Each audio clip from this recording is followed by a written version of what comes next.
নমস্কার, ইচ্ছে উড়ানে আপনাকে স্বাগত। আজ আমরা শ্রী নিমাই ভট্টাচার্যের লেখা একটি গল্পের সঙ্গে থাকব।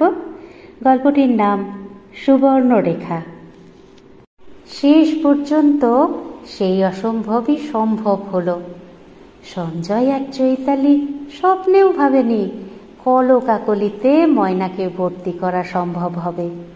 কেজি 1 বা 2-তে ছেলে মেয়েদের ভর্তি করার জন্য কত হাজার হাজার বাপ মায়েরা যে ধর্ণা দেন তার ঠিক ঠিকানা নেই। ওখানে ছেলে মেয়েদের ভর্তি করার চাইতে লটারিতে 2-5 লাখ টাকা প্রাইজ পাওয়া অনেক সহজ। কলকাকলি স্কুলটি সত্যি ভালো। লেখাপড়া ছাড়াও গান, নাচ, নাটক, ডিবেট, কুইজ সারা বছর ধরে চলছে। এর ওপর আছে খেলাধুলোর অফুরন্ত সুযোগ। Cricket, hockey, football, basketball, tennis, badminton ছাড়াও আছে যোগ ব্যায়াম, ছোট বড় 2টি অডিটোরিয়াম। কি বিশাল লাইব্রেরি! রিডিং রুমে প্রত্যেকের আলাদা চেয়ার টেবিল।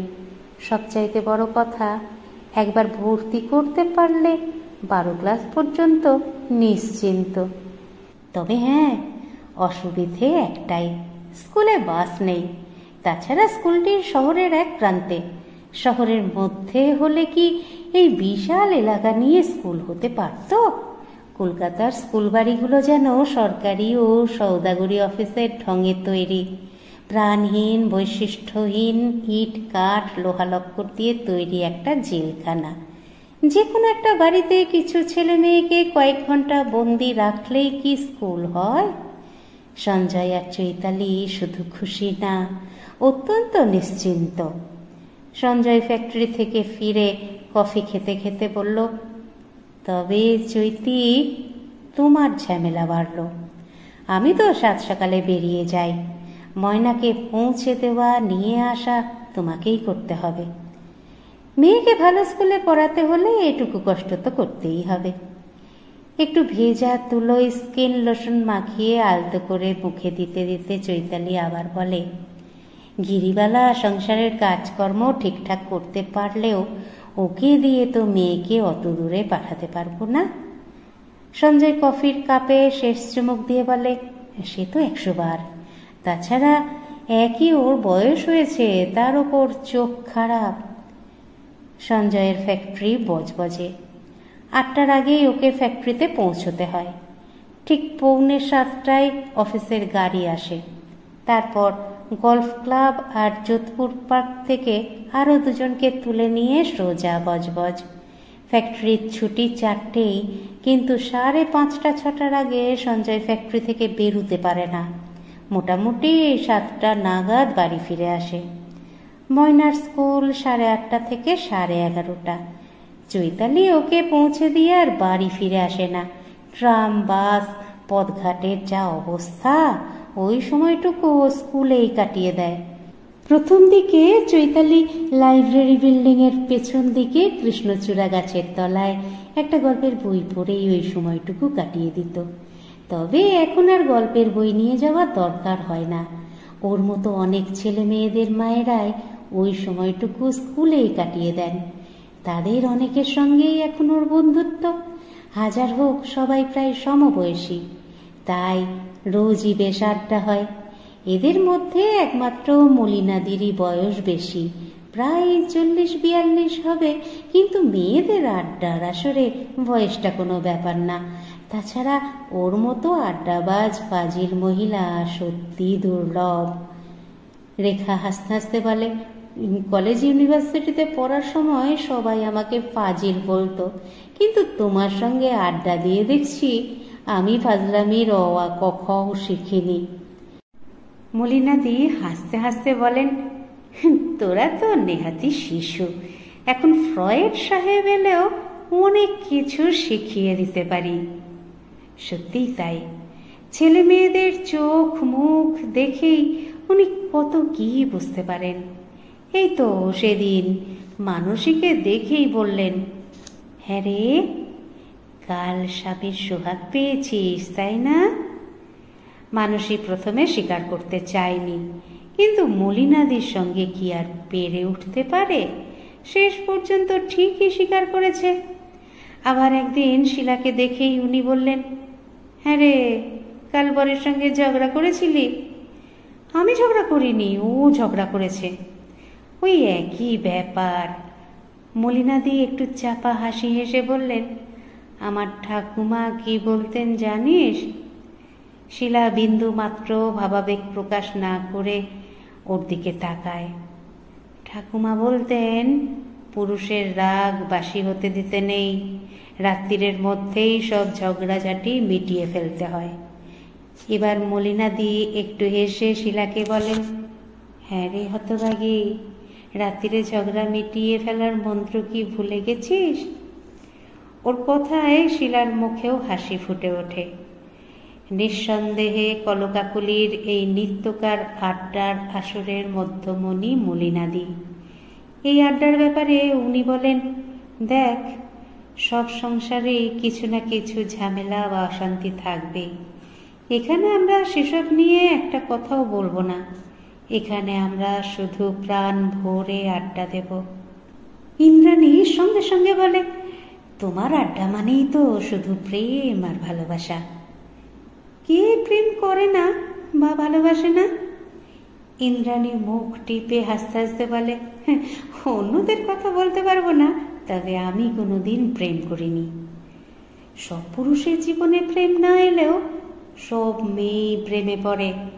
মলিনাদি মুখ তুলে ওর দিকে তাকিয়ে বলেন, তোর এই সর্বনাশার রূপ দেখে যে কত ছেলে প্রেমে পড়েছে তার তো ঠিক ঠিকানা নেই। কেউ আমার প্রেমে পড়েনি। তোর রূপ দেখে আমারই তোকে জড়িয়ে ধরতে ইচ্ছে করছে। মলিনাদির কথায় সবাই হেসে ওঠে। এবার মলিনাদি গম্ভীর হয়ে বলেন, নে নে, চটপট বলে দে, কে কে তোকে জড়িয়ে ধরেছে? কে কে তোকে গাছের আড়ালে বা বাড়ির চিলে কোঠায় নিয়ে আদরটা করেছে? কে কে? দু একজন শুধু চিঠি লিখেছিল, ব্যাস। হ্যাঁ। ওরে বাবু, প্রেম হাঁটে না, দৌড়ই। শুধু চিঠি লিখে তোর মতো সুন্দরীকে ছেলেরা ছেড়ে দেবে না। সবাই ওকে সমর্থন জানায়। সম্মিলিত আক্রমণের মুখে শেষ পর্যন্ত ইন্দ্রাণী পরাজয় স্বীকার করতে বাধ্য হয়, কিন্তু একটি শর্তে, নাম ধাম বলবো না, কেউ জিজ্ঞাসাও করতে পারবে না। মলিনাদি বলেন, দেখ ইন্দ্রাণী, মোগলাইখানাও বিনা নুনে মুখে রোচে না। সবার চাপে ইন্দ্রাণী আস্তে আস্তে সব কথা বলে। পাশের বাড়ির শেখরদাকে বরাবরই ভালো লাগতো, কিন্তু যাদবপুরে পড়ার সময় বিদেশ রায়ের সঙ্গেই আমার খুব ঘনিষ্ঠতা হয়। ঘনিষ্ঠতা মানে? যতটা ঘনিষ্ঠ হওয়া সম্ভব। তুই তো শুধু বড়লোকের মেয়ে না, একমাত্র সন্তান, তোর পক্ষে তো সবকিছুই সম্ভব ছিল। ইন্দ্রাণী চাপা হাসি হাসতে হাসতে বলে, তা ঠিক, কিন্তু নিছক ভয়ের জন্য অনেক সুযোগের 16 আনা ব্যবহার করতে পারিনি। কে একজন প্রশ্ন করল, এখন আফসোস হয় না? হাসতে হাসতে এলা বলল, আমার তো ভীষণ আফসোস হয়। এক একদিন এক একজনের প্রেমের কাহিনী শুনতে শুনতে কেজি সেকশনের ছুটির ঘন্টা পড়ে। ওরা যে যার ছেলে মেয়ে নিয়ে বাড়ি চলে যান। একদিন মলিনাদি আসরের শুরুতেই ফতোয়া জারি করলেন, আজ মানসীর পালা। মানসী এক গাল হাসি হেসে বলল, আমি আর নতুন করে কি বলবো, ওই একই ব্যাপার। একটু হাসি, একটু ইশারা, 2-4টে চিঠিপত্রের লেনদেন, আর আর দুর্গাপুজোর সময় একটু এদিক ওদিক ঘোরাঘুরি, আর ওই সুবর্ণরেখার ধারে পাশাপাশি বসে 2-4টে মনের কথা বলা। মলিনাদি ঠোঁট উল্টে বললেন, ব্যাস, সুবর্ণরেখার ধারে গিয়েও শুধু পাশাপাশি বসে থাকা অসম্ভব। চাপা হাসি হেসে মানসী বলল, সত্যি বলছি। ন্যাকামি করিস নে মানসী, যে খোকা খুকু সবার চোখে ধুলো দিয়ে নির্জন সুবর্ণরেখার পারে চলে যায়, তারা শুধু মনের কথা বলার পাত্রপাত্রী হতেই পারে না। 3-4 জন একসঙ্গে বলল, ঠিক বলেছেন। মেয়েরা পুরুষদের কাছ থেকে অনেক কিছু লুকিয়ে রাখতে পারে, কিন্তু মেয়েরা মেয়েদের কাছে হেরে যাবেই। কেউ স্বেচ্ছায় সানন্দে নিজের জীবনের গোপনতম কাহিনী প্রকাশ করে, কেউ কেউ ঘটনা চক্রে প্রকাশ করতে বাধ্য হয়। হ্যাঁ, মানুষও স্বীকার না করে পারেনি। সঞ্জয় ছুটিতে জামশেদপুর এলে মাঝে মাঝে আমাকে নিয়ে এমন পাগলামি করত যে আমি কিছুতেই ঠেকাতে পারতাম না। চৈতালি বলল, কনগ্রাচুলেশন। রেখা জিজ্ঞেস করল, ওকে বিয়ে করলে না কেন? ওর মা আগেই মারা গিয়েছিলেন, তারপর হঠাৎ ওর বাবাও মারা গেলেন। ওদিকে সঞ্জয় যাদবপুর থেকে পাশ করে গ্লাসগো চলে গেল, তাই আর যোগাযোগই রইল না। সেদিন রাত্রে কথায় কথায় চৈতালি সঞ্জয়কে জিজ্ঞেস করল, তোমার আর জামশেদপুর যেতে ইচ্ছে করে না? জামশেদপুর যেতে তেমন ইচ্ছে হয় না, কিন্তু সুবর্ণরেখার কথা খুব মনে হয়। খুব সুন্দর নদী, তাই না? পৃথিবীতে অনেক সুন্দর নদী আছে, কিন্তু যাদবপুরে পড়ার সময় ছুটিতে বাড়ি গেলে শুধু সুবর্ণরেখার ধারে চলে যেতাম। সঞ্জয় চৈতালির দিকে তাকিয়ে বলে, ওখানে গিয়ে যে কি আনন্দ পেতাম তা তুমি ভাবতে পারবে না। চৈতালি চুপ করে থাকে।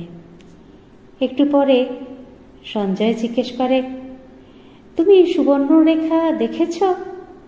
না না, আমি কি করে দেখব? চৈতালি কি করে বলবে? বৌদির মেজদার বিয়েতে ঘাটশি লাগিয়ে ছোটদার মোটর সাইকেলে চড়ে সুবর্ণরেখার আশেপাশে চলে যেত। ওই সুবর্ণরেখার পারেই তো অবিস্মরণীয় আনন্দের স্বাদ পেয়েছে।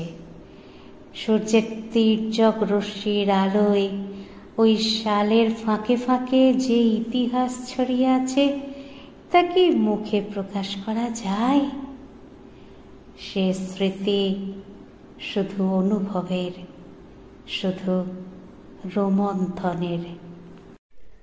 আপনাদের মতামত আমাকে সমৃদ্ধ করে, তাই অবশ্যই বলবেন আজকের গল্প পাঠ আপনাদের কেমন লাগলো। যারা চ্যানেলটিকে সাবস্ক্রাইব করেছেন তাদের অসংখ্য ধন্যবাদ, আর যারা এখনো পর্যন্ত সাবস্ক্রাইব করেননি তারা একটু কষ্ট করে সাবস্ক্রাইব করে নিয়ে সঙ্গে থাকুন না প্লিজ। একটু লাইক, শেয়ার এগুলো নিশ্চয়ই বলে দিতে হবে না?